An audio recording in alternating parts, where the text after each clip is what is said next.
Part 2, Effective Communication. Welcome to the second part of our exploration into authentic expression.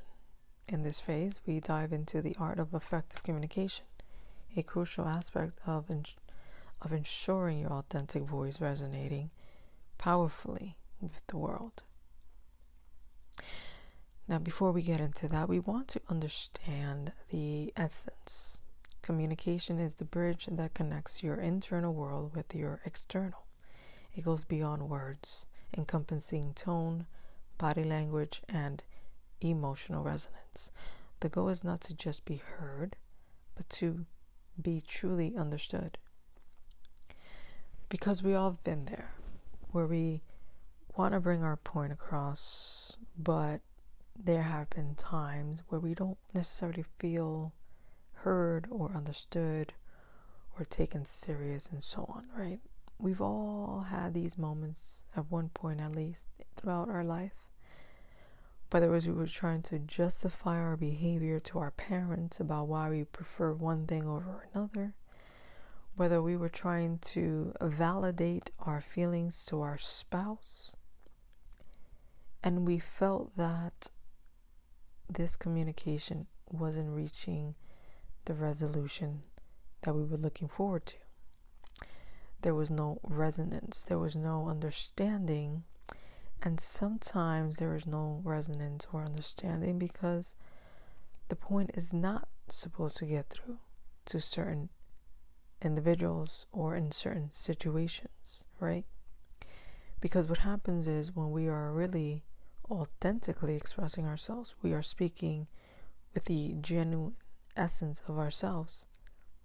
That is not always going to resonate or be understood by everyone. And this is the key.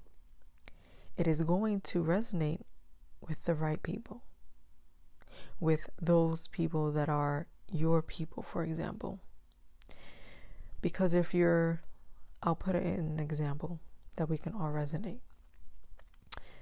Let's say you go to a bar where everyone is watching sports and there's a playoff of some sort or the Super Bowl, and you go into the bar talking about art, the meaning of art, your favorite artists, all these things.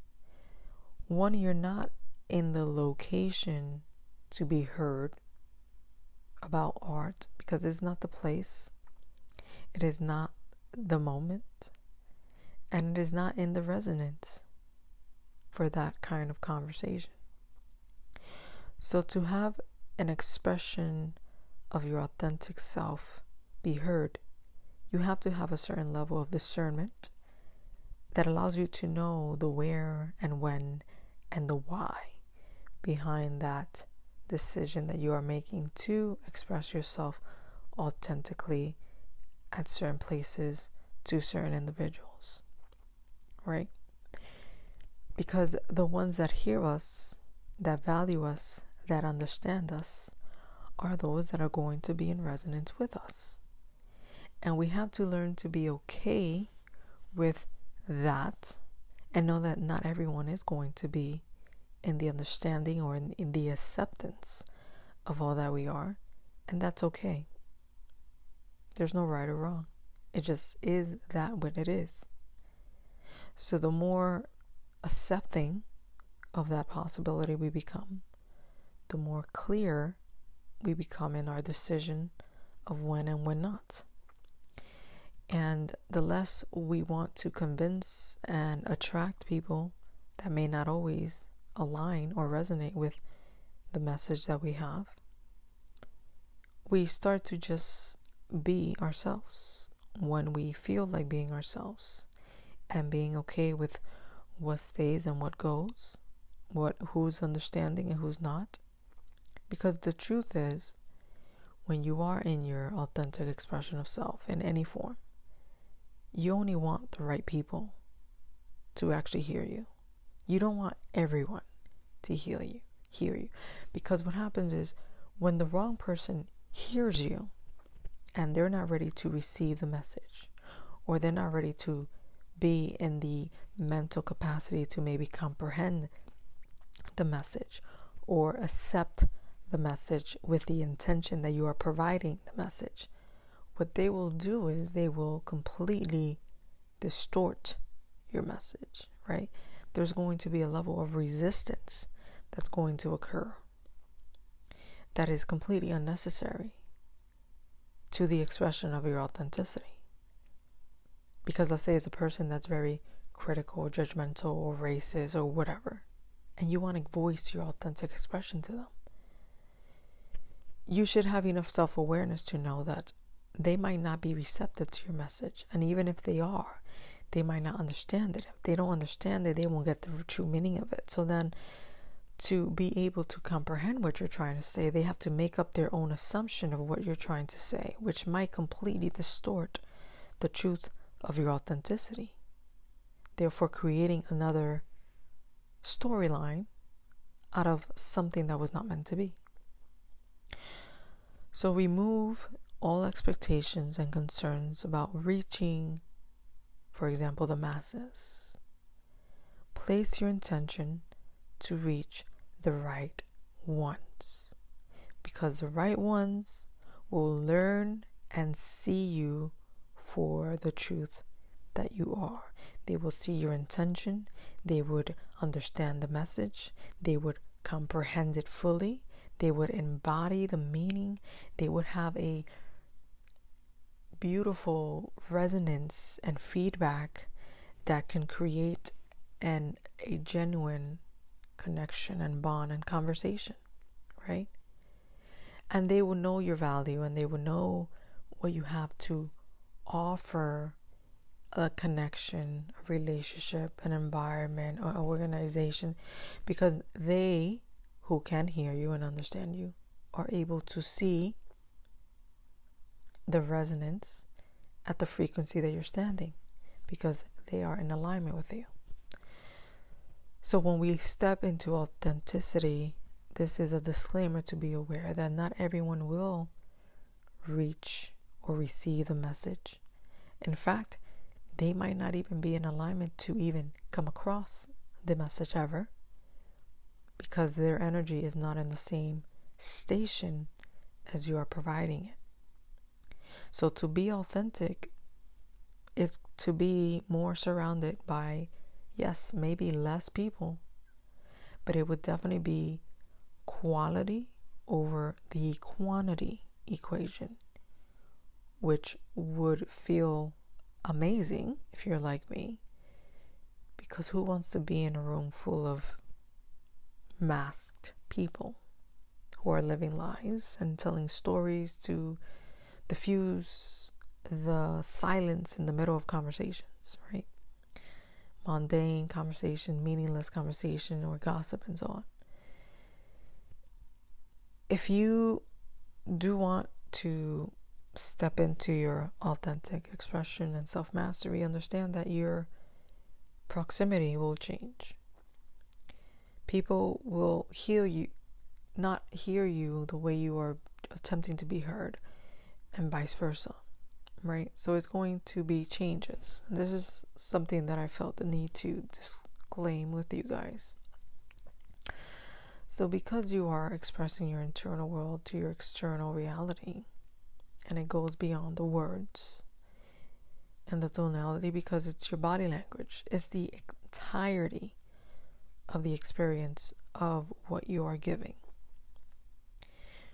Which, if you are yourself in that expression of authenticity, you will learn to embrace it and appreciate it when you see it in another. Because it's going to be an experience that you will learn to value, because you understand how rare it is at this point in the world, right? And to have that rarity, there's a certain level of quality that comes with that experience. And it's something that has to be adjusted with. It's something that we have to readapt ourselves to, right? And it all takes time. So when we want to learn how to influence and voice that which is within us, there are key concepts for this effective communication, right? Because sometimes it is by our expression that we activate or we awaken people that are ready to the possibility, right? If they come across our content, if they come across this course, if they come across what we are giving, you start to realize who's coming and who's going, and you only learn to concern yourself with what is present, right? So it's being in tune and having discernment and not wanting to attach ourselves or control the outcome or the expectations of anything. Now, key concepts for this effective communication would be, obviously, we spoke about this before, but I'm bringing it up because it's very important, and it's active listening. Listening is an art. Explore the transformative power of active listening. Understand the nuance of receiving information with an open heart and mind, fostering genuine connection. Because with active listening, for example, we will quickly realize where people stand, right? So we would quickly have the discernment to know what to say, what not to say, what discussions to have, what discussions not to have. Is this going to bring value to this conversation, or it's going to take away from the experience? By actively listening to the individual, for example, and allow them to speak and say what they want to say and ask them questions and see where they stand, you quickly start to realize what the conversation is going to be based on who they are displaying that they are. Because you're not going to discuss or express yourself of your passion about quantum physics with someone that is interested in talking about keeping up with the Kardashians, for example. One is not right or wrong. It just is that what it is. But to have the self-awareness, to be active listeners and know where we stand in a conversation and what topics to bring up. To be self-mastered is to be in the ability to be authentically yourself, but by stepping into all aspects of yourself when needed. What does this look like? It looks like being a well-rounded individual that knows enough or a little bit of everything to sustain conversation, but not overpowering a conversation. So, for example, I'm not really big on reality TV show. I don't watch reality TV show, but I do know who the Kardashians are. And I know enough of the Kardashians because I do take time to show on the internet, to know what the trends are, to know what is the latest topic, right? Because I understand that to be self-mastered, it is not to be discriminative of any certain groups, of any certain behaviors. It is to be so well-rounded that you can have a conversation with any individual and it would seem as if you're in alignment with them. And why does it seem that way? Because you have gone through the courses of yourself from the bottom all the way to the top, and you have mastered yourself through all those stages and levels of yourself. Therefore, you don't forget who you are, but you know how to tune in, tap in, and turn on to that aspect of you when necessary. Not because you're triggered and impulsively you react and place yourself in that energetic level of your consciousness, which is what most people are experiencing, or because you learn so much that you are now stuck in only the intellectual aspect of life and you can't ground yourself enough to resonate and have compassion for a homeless person that is speaking to you in the street because you think you're above them, right? You can't go from one extreme to another. To be self-mastered is to be in the abundance of all that you are, in its originality and its full authentic expression of it, and having the ability to go within yourself and stepping into each and every possibility of what that is and what that looks like based on the necessity that life is bringing you.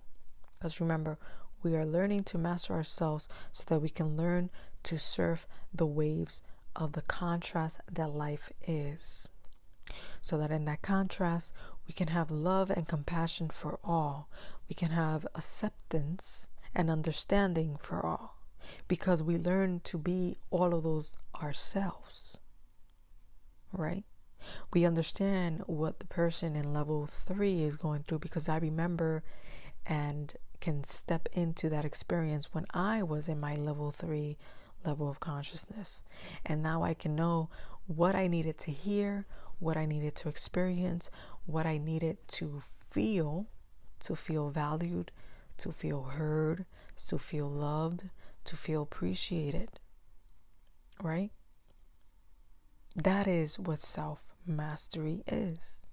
It is not to think that you have surpassed everyone and you're over them and you're superior to them, because you're not superior to anyone, because we are all one anyway, experiencing ourselves at different levels and expressions of the infinite possibilities.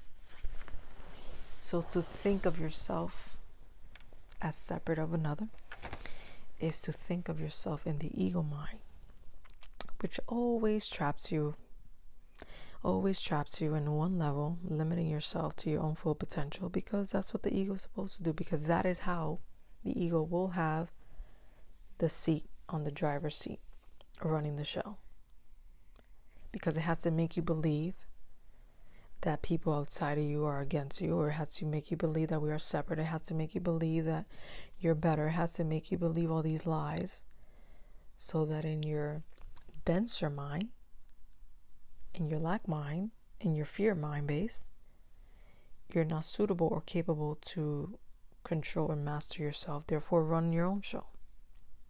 You understand? But we're not going to get into the ego mind at level 1. At level 1, we just want to stay on the basics of what is necessary and how we can cultivate the true abundance of self-mastery in the ability to be balanced in all that we are through the full spectrum of our capacity. So another key concept for effective communication would be clarity in expression. Speak your truth with clarity. Discover techniques to articulate your thoughts effectively, whether it's through storytelling, concise statement, or metaphors. Clarity enhances your impact of your message. Now, as I do the course and all these lessons, obviously as me speaking the lesson out, giving you examples, giving you metaphors, giving you stories that can give you a concise experience, whether through imagination or feeling or whatever it might affect and how it might impact you. It is giving you information that's going to allow you to bring the meaning with clarity. And just like I gave you the story of having the balance of all aspects of yourself and how we can be all our authentic expression while speaking to the homeless person, or speaking to a mathematician, or speaking about the Kardashians, or speaking about quantum physics, right? It's about knowing what to say, when to say it, to who, and why. And asking yourself, how can I bring value to this conversation? How can I bring value to this interaction? How can I bring value to this situation or place, and so on? Because there, by asking yourself, how can I bring value to this experience right now, you are looking for aspects of yourself that you know are valuable to yourself and others. That can actually be clarity. It can be something that you might say that in the moment you might say it as something you experience, or you might say as an encouragement, or you might give it a compliment, or a new way of seeing things, right? That gives some alleviation to someone that may be under stress or of any kind. And by doing that, by having the intention of always bringing value, you will always receive value from your experiences as well. Because as you are attempting to give value to whatever interaction you may have, your focus not only is going to be in the giving value, but your attention in itself is going to be in the receiving of the value that this experience has brought you, which could be, I learned something new today based on my experience in this conversation. That even though you might have, I'm going to give you an example, even though that this person may have everything they ever wanted, right? They still are finding a void within them, right? So now that validates to me that money is not everything. And had I not had that conversation and have been open in bringing value and being genuine and being expressive with clarity, that individual would have never been as open with me for me to come into that realization, right? So it becomes an even exchange as you yourself become a product of authenticity, because genuine and honest and clear communication will start to be present more often. Therefore, you become more appreciative of experiences like this, and you find yourself always learning something or gaining wisdom that you did not have prior, or just having a beautiful laugh that you may need it. Maybe you haven't been, you've been too busy to find some free time and just laugh and spend time with some friends and just reminisce on things, and that's an enjoyment, right? So life is as beautiful as you make it, right? And it is all about what you focus on.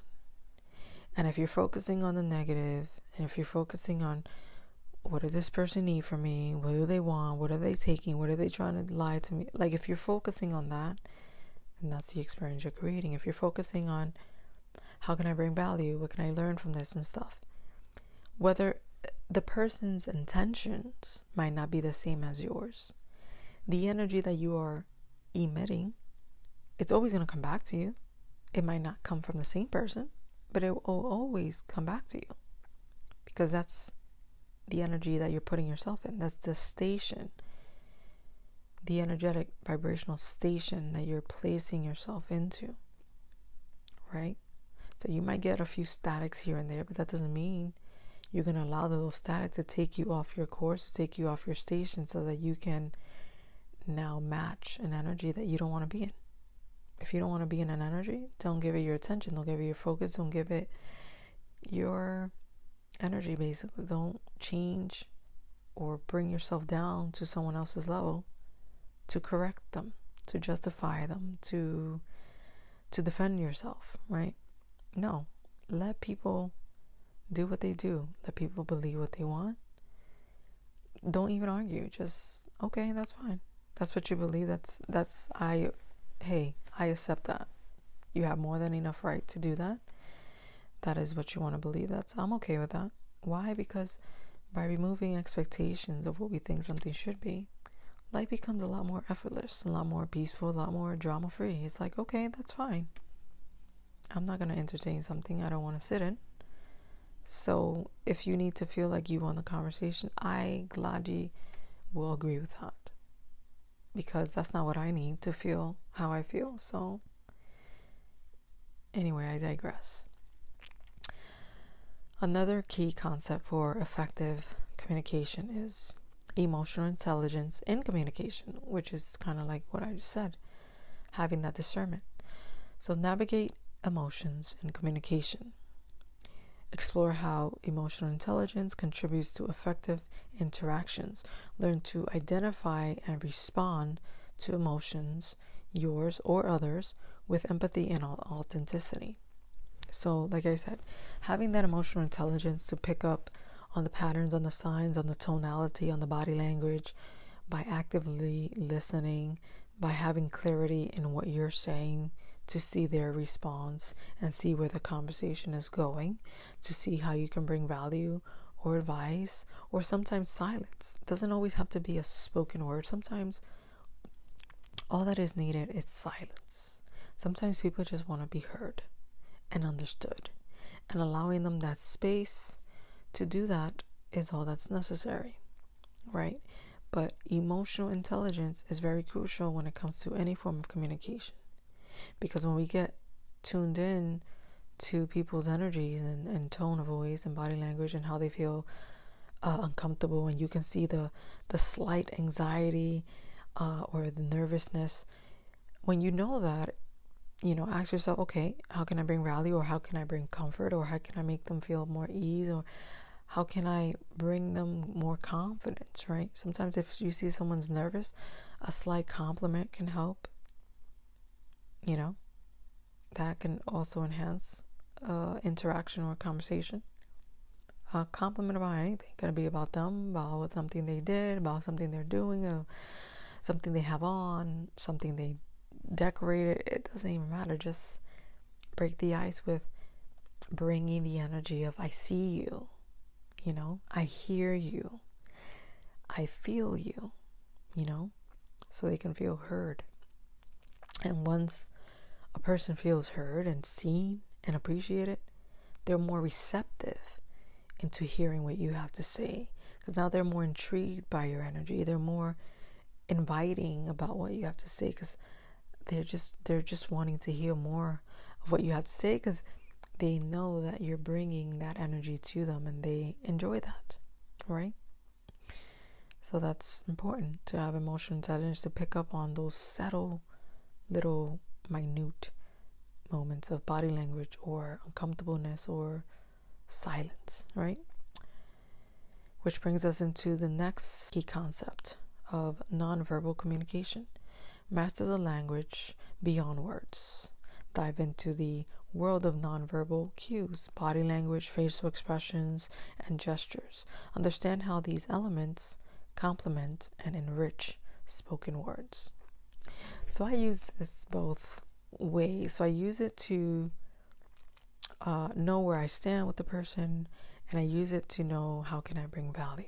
So have you ever been in a situation where you sense a very skeptical energy, but you don't want to assume, right? Because assuming is, come on, who wants to assume?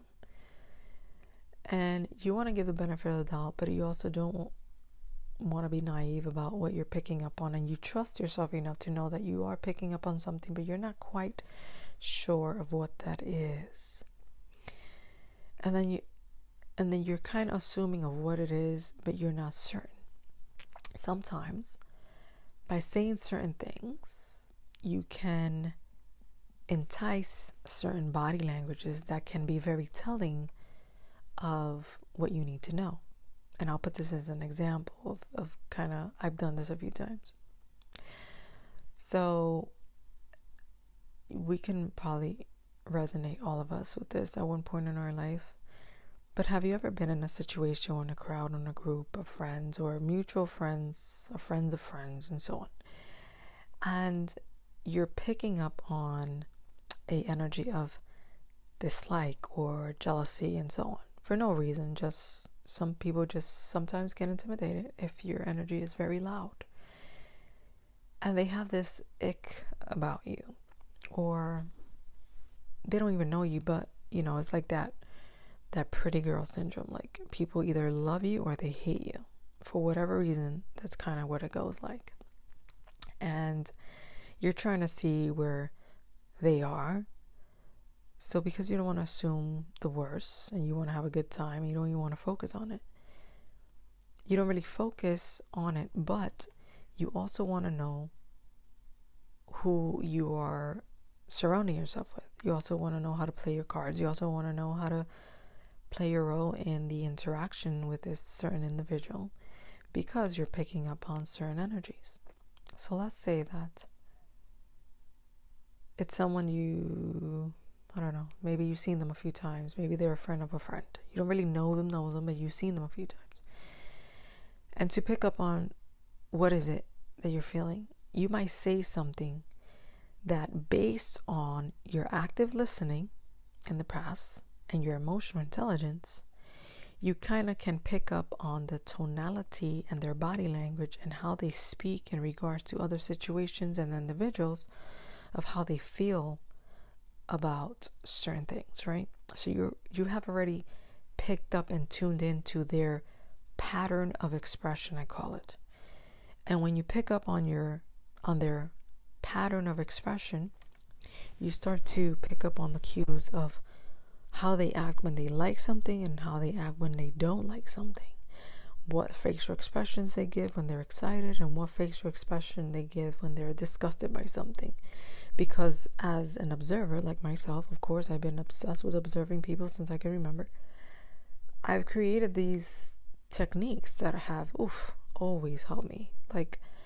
And I always like to blend in when I'm doing this. I don't want to stand out too much. I just want to pick up on all these cues, all these body languages, all these tone of voices, so that I can pick up on the pattern of the behavior, of their tonality, and so on. So once you pick up on their pattern, right? Let's say this is a few times. This is the third time, second time. It should be enough. Once you do that, now you're going to say something based on the rapport that you've picked up on this person. You're going to say something, whether true or not true, about yourself. Or it could be even you excessively, it could be jokingly, but this person, let's say that, you look so, let's say someone compliments you, and you say, instead of just saying thank you, because you need to get the reaction of the person in question, you're going to say something around the lines of, oh yes, I woke up like this, like the Beyonce line, right? I woke up like this. So you're going to say it in a very cocky, or they're going to assume it to be cocky and arrogant, of course. But to you, it's a very joking matter. But if they like you, they would receive it as a joking matter, and they would smile, and they would be like, oh, okay, something like that. If they don't like you, there will be silence. There will be a subtle facial expression that you are going to make sure that with your peripheral vision, you are going to make sure that as soon as you are saying this, your peripheral vision is going to be in the focus of their expression, because you know it's going to come up. And if they don't like you, they won't laugh about it. And if they do laugh, it's going to be a smirk, and there's going to be a facial expression that's going to be expressed. It could be like a side eye kind of thing with the smirk of the lips going up slightly. You know what I'm talking about. It's going to be something like that. So once you clarify this by your test, now you know where they stand. Now you know if they're a fan or not a fan of you. And it doesn't mean that now you're enemies. Now you don't like this person. It's just to know your surroundings, your proximity. Because it is because of people not being aware of who they associate themselves with, and who has real and bad intentions or good intentions with them, that they get stuck in situations that they shouldn't be in, had they followed these subtle and crucial steps, right? So when you become aware of this, you can effectively communicate or associate yourself with that person in accordance to that confirmation of what you were already feeling, but because you didn't want to assume, you had to validate it through testing grounds of such, which is something I kind of enjoy doing, honestly. But moving forward, another key concept for effective communication would be adapting to your audience, which is kind of what I was saying. Tailor your message to your audience. Recognize the importance of adapting your communication style based on context, ensuring your authentic voice resonates with diverse audiences. So I always say staying in the middle ground in your communication is always the best. Why? Because you're not going over the top with expressing things in ways that most won't be able to understand. But you're also not trying to dumb it down to the point that it becomes too easy to others that are already surpassed a certain level of consciousness, if that makes sense. So what staying in the middle is basically being able to communicating in ways that makes it easy and receptive and resonating for everyone, kind of like the course. I stay in the middle ground with most of everything I discuss by giving metaphoric examples that makes it easy for everyone to understand by the visualization that allows them to comprehend the information that I'm providing, while also introducing new concepts and new ways of seeing the world with languages that are going to enhance your awareness and expand your consciousness, because words hold certain energies as well. And that keeps me in the middle, where it's not too complex, but also not too simple, where it feels very mundane, right? And to know too much is not always better, right? Because to memorize things and know the dates and the names of everything doesn't really serve you. It just says you learn to memorize things, which now keeps you anchored to only one possibility of yourself, as opposed to a person that, instead of memorizing every word and date of history, learns to cultivate emotional intelligence and resonates with the emotions and the feelings of others through empathy and understanding that withstands all of time and space, right? So when you value the ability to adapt to the audience rather than impressing the audience, you're stepping into the ability to truly make an impact by empathizing with everyone, right? Because if you're not here to impress, you're bringing value. Because to be there to impress is not really bringing value to people. But to be in the energy of bringing value, now you're finding ways of how can I serve everyone that I'm helping and not just a selected few. So for that, we need to learn how to adapt to our audience based on all of the concepts that we have discussed here. So what are practices for effective communication? So a way that you can enhance your effective communication would be through dialogue journaling. So as you have noticed, journaling is a really big way that I have been able to step into my mastery and into my ability to self-reflect and self-introspect and heal, because I would able to not only release and reflect on everything that was going on internally, but I was also able to go back to these things and put more pieces to the puzzle that I did not have prior. But because I had it written down, I was able to assist myself through the process of my own internal transformation so that I can step fully and truly into self-mastery with the report of myself throughout the course. So, because of this, you're going to see journaling as one of the ways that I introduced this, because it is so valuable. It's one of the most effective ways, actually, for me personally. And I can only speak from my experience, which is why I'm only creating this based on what I have experienced and what has worked for me throughout my course. So, dialogue journaling. Engage in dialogue journaling where you stimulate conversations with yourself or imagine characters. This exercise enhances your ability to express thoughts coherently.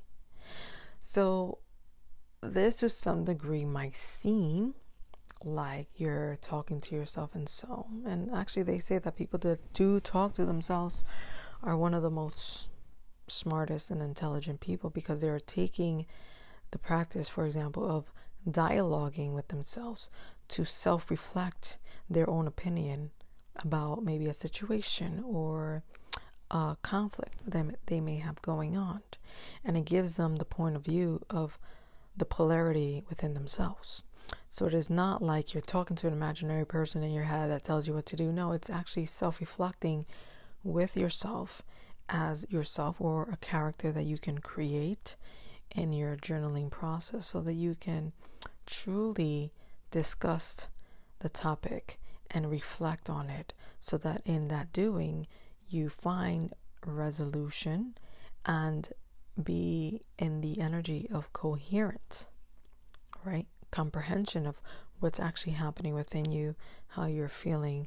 And by doing that with yourself, it becomes a lot easier to see another's point of view and have a discussion or a dialogue with someone else, because you have discussed that within yourself through the journaling process. Now, everyone has their own different ways about going about this. In particular, like, people don't always write. Some people are just either in their heads doing it. I used to do it when I was younger in the mirror. This is kind of funny. So it was like I would mentally prepare myself for certain things in my life, especially school stuff. Like, if I was to have to give a speech in school for some reason, I would have to look at myself in a mirror to practice how I was going to go about it, how I was going to look, my body language, and so on. I used to do this since I've been a kid, because I wanted to be self-aware of I didn't want to mess up, right? I was always concerned about messing up and being stuck and then being embarrassed, right? It was one of my worst fears when I was younger. So I used to practice in front of the mirror, which is what a lot of actors do, actually. But I used to do that with a lot of things, even with fights. I lived in a very urban area in the Bronx, and it was not as pleasant as it should have been in my upbringing. And there was times that I would have to defend myself and stand up for myself against people that thought they were going to bully me. And I used to mentally prepare myself to stand up to any bully that thought they were going to come up to me before it even happened, by the way. This is me just witnessing somebody going through it and asking myself, oh man, if that was me, what would I do in there? Like, what would have been my reaction there? I would have probably been so scared. Like, that girl looked like, I used to be observant. Like, I'm telling you, I used to people watch since I can remember. I used to be observant of situations that used to happen in my proximity in school and so on, anywhere. And then I used to always ask, like, what would I do in that situation? How would I have acted? Would I be scared? Would I be stuck? Because that girl froze and she looked like a punk, and now she's going to get picked on all the time because she looked like a punk. So I used to pick up data from experiences that I would experience around me. And it's funny, it's almost like I attracted it to me once I started doing this, because once that happened with that individual, that girl in my school, I think I was like in 6th grade, I started practicing how I would handle the situation if that was me. And I was a feisty little vicious thing, because there's no way I was going to let that happen. So I knew what I was going to say, how I was going to say, how I was going to shake my head, my finger in the face, everything down to the T, right? And it so happened that when it finally happened with me, it didn't happen exactly like that. It was something very subtle, but it brought the character that I had created upon myself to come out. And I remember they took something off my head, and I thought it was my friend, and I laughed. And I turned around and I realized that, wait, I don't know this girl. Why is she touching my hair? And it triggered that character that I've been literally practicing for weeks at this point. Just for fun too. It was just like I would do it right before I would take a shower, like just for fun. It was not even planned. It was just something that I was just doing. And the day came, and I didn't even do any of that. I got more aggressive than what I thought. And I remember taking my butterfly, my little clip butterfly, out of her hand, squeezing my nails into her hand to open her hand, and I took it and I put it right back in my head and I walked away. And there was not even a saying. There was no exchange of words. It was just like giving. The only thing I remember saying was, "Give me back my butterfly." And I said it in a tone that gave her the cue that I was not playing, that I might be a bit smaller than her, but it was gonna be completely unexpected what I was capable of to her, right?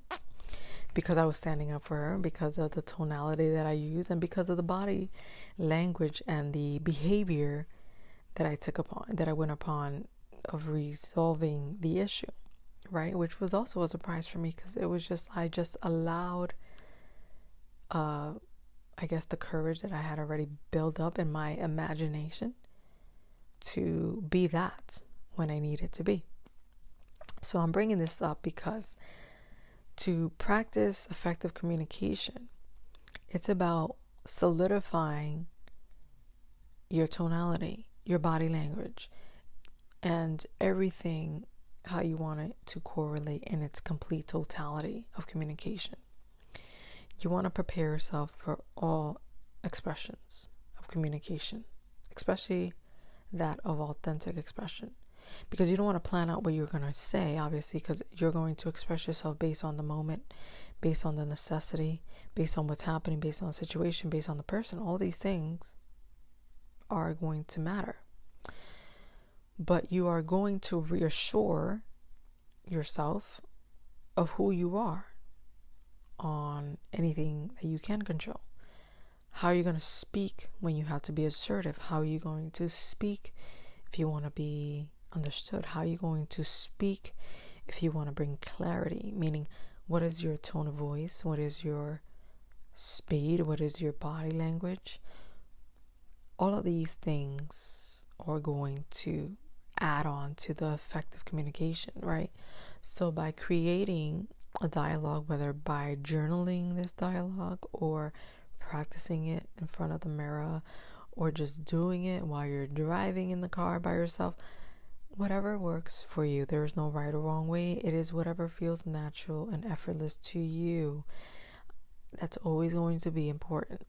I can only suggest things to you based on what I have used and what has worked for me. But to find your own practice is more important. So moving on, active listening practices, which is also very important. Pair up with fellow learners for an active listening exercise. Share experiences and feelings while practicing attentive listening.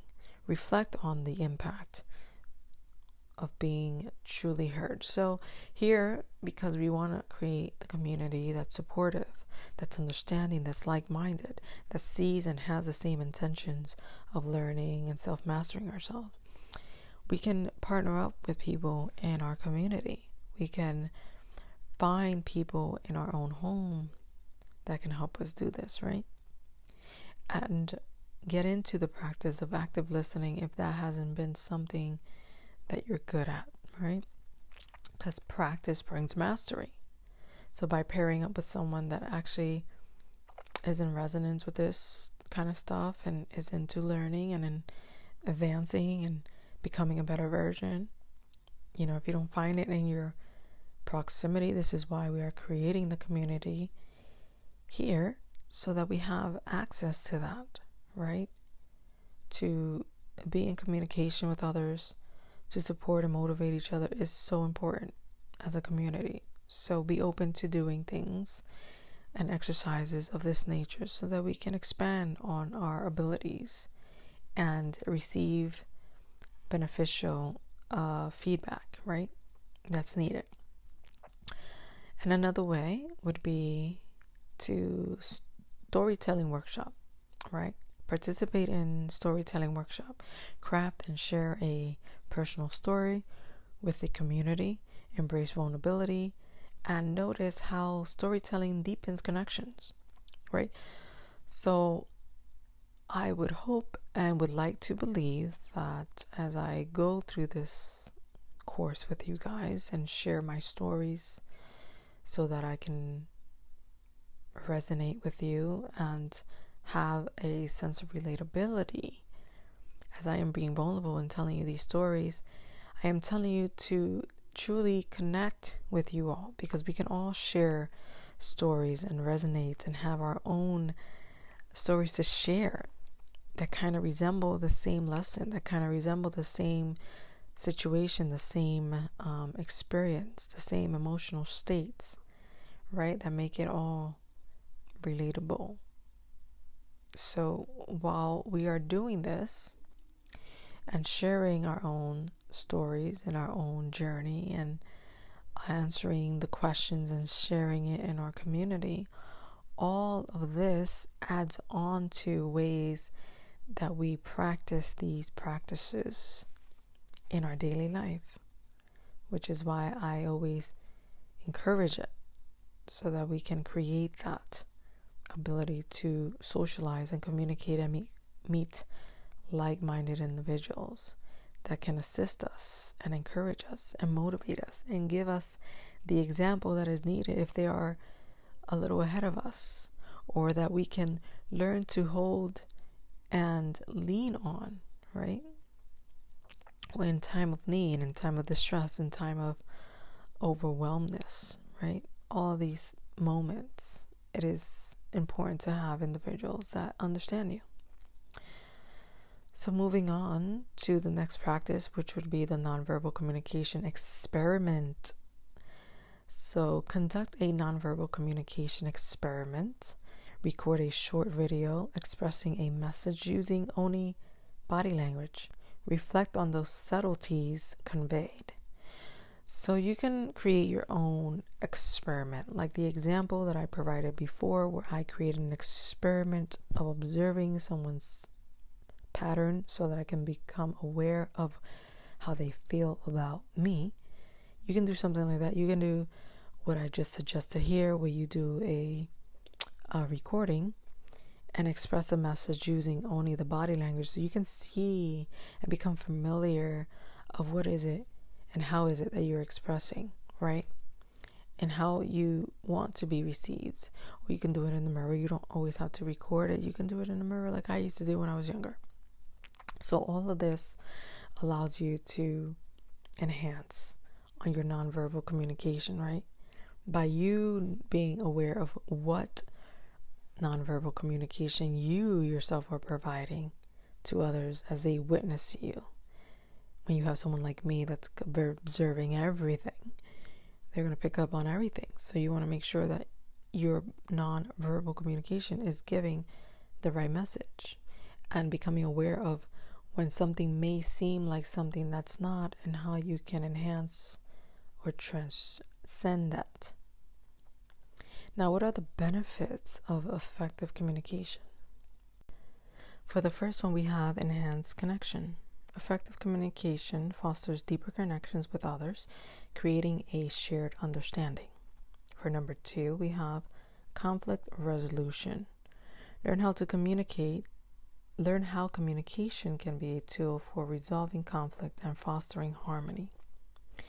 For number 3, we have influence and impact. Develop skills to convey your ideas persuasively, making a lasting impact in personal and professional settings. And lastly, we have self-expression mastery. As you master effective communication, you enhance your overall ability to express your authentic self.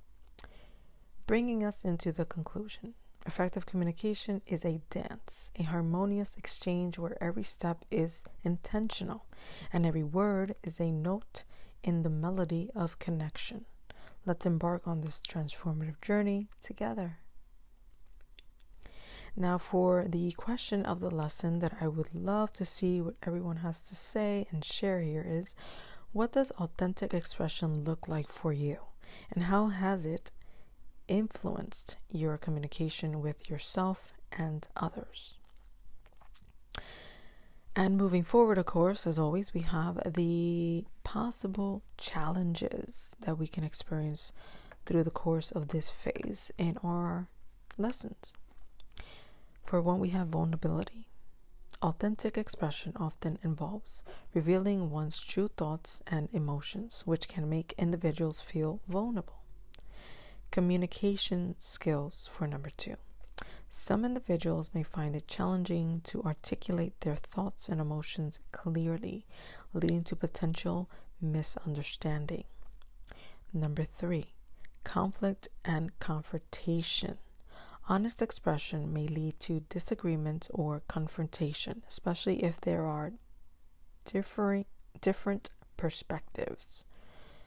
Number 4, cultural and social norms. Individuals may grapple with finding a balance between authenticity and conforming to societal expectations. Number 5, self-judgment. Individuals might judge themselves harshly when expressing vulnerability and aspects they perceive as weaknesses. Number 6, rejection and alienation. Individuals may worry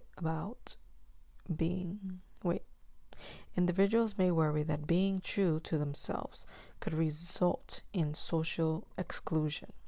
Fear of rejection or alienation from social circles can hinder authentic expression. Number 7, lack of understanding. This lack of understanding might create feelings of isolation or frustration. Others may not always understand or resonate with one's authentic expression. Number 8, overcoming conditioning. Individuals may struggle with breaking free from patterns learned in childhood or societal conditioning. Unlearning conditioned behaviors or adapting new ones or adopting new ways of expression can be challenging. Number 9, internal resistance. Individuals may resist acknowledging or expressing certain emotions due to discomfort or internal resistance. Overcoming this resistance is a key part of authentic expression. Navigating these challenges involves developing emotional resilience, self-compassion, and a supportive network. It's an ongoing process of self-discovery and growth, and with time and practice, authentic expression becomes a powerful tool for personal development and fulfilling relationships. And, of course, as always, the following pages is just a subtle, brief background of me as your trainer, as well as our social information where you can share, like, and go support our channels so that we can grow and reach more people, so that more like-minded individuals can find our community and share more about the true meaning of life.